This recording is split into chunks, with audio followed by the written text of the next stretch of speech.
Chapter 9. Divining with the Chicken Bones.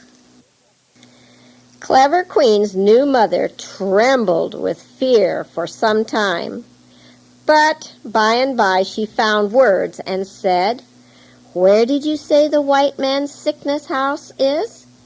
4 miles away at Ondwa, the village of palms?" "Yeah," grunted old Grandma. "It is not so far. We can go there easily." "But have you not told me yourself of the terrible curse that rested on that place?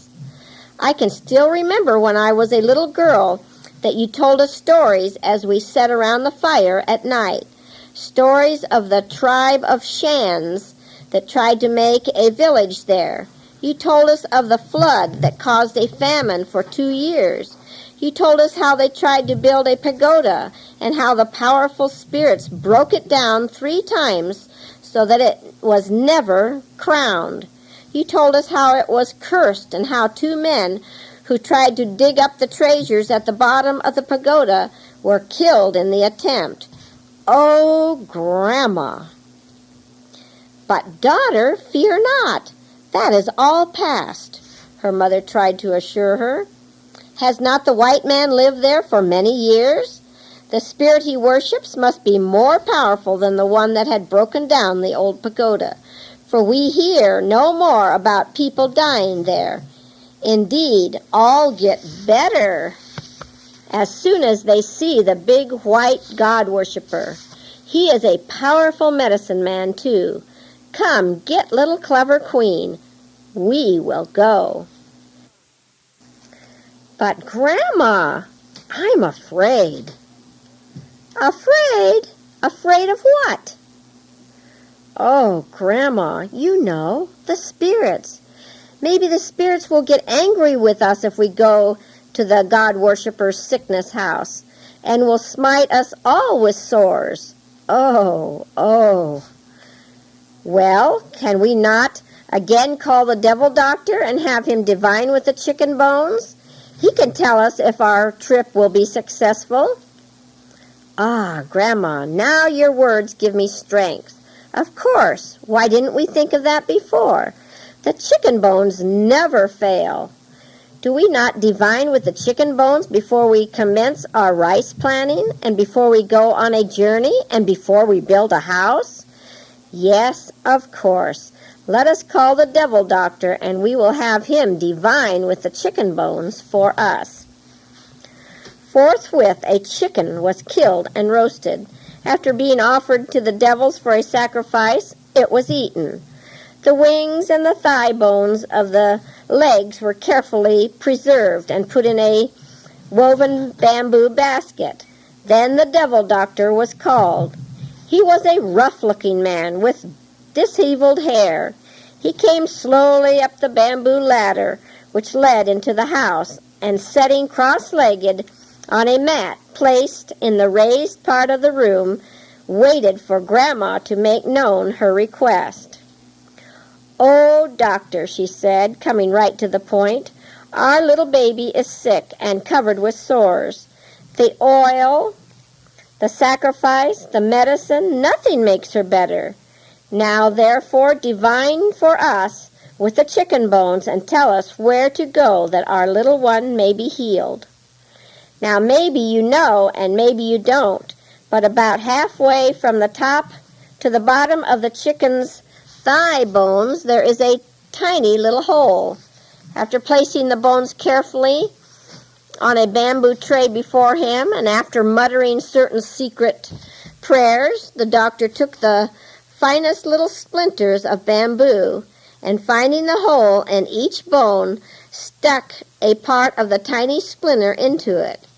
He then put them carefully together and turned them, now this way, now that way, carefully measuring and making incantations as he did so. He then took a piece of charcoal and drew all kinds of lines on the bottom of the bamboo tray, which all looked very mystifying indeed. Finally he turned to old Grandma and intoned very solemnly with outstretched hands, "I see footsteps going to the north. but they come not back.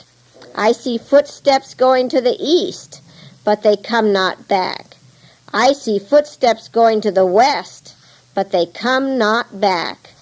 I see footsteps going to the south and coming back. A profound silence rested on everybody. Every word was treasured. They waited to see if he would say any more. But that was all. He was paid a whole silver rupee and departed. The silence continued for a moment. Then the daughter broke it by saying, "Oh, Grandma, what does it mean? What does it mean? Footsteps going to the north, to the east, and to the west, but they do not come back." "Aha, my daughter.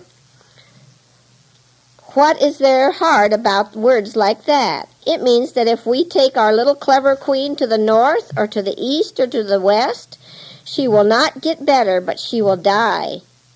It warns us not to go to the north, or to the east, or to the west. Then the footsteps going and coming from the south, what does that mean? Daughter, daughter, are you so stupid that you cannot understand words so plain? Why, it means that if we take our clever queen to the south, we shall bring her back again. It means that she will get better if we go towards the south." To the south? That's down the river. To the south? Why, Mother, to the south, that is towards the old village of Ondoa, where the white God-worshipper has his sickness house. "Yeah, indeed it is," chuckled old Grandma. "At once I knew it. Did I not tell you? We will take our clever queen to the white medicine man. Daughter, how slow you are to understand.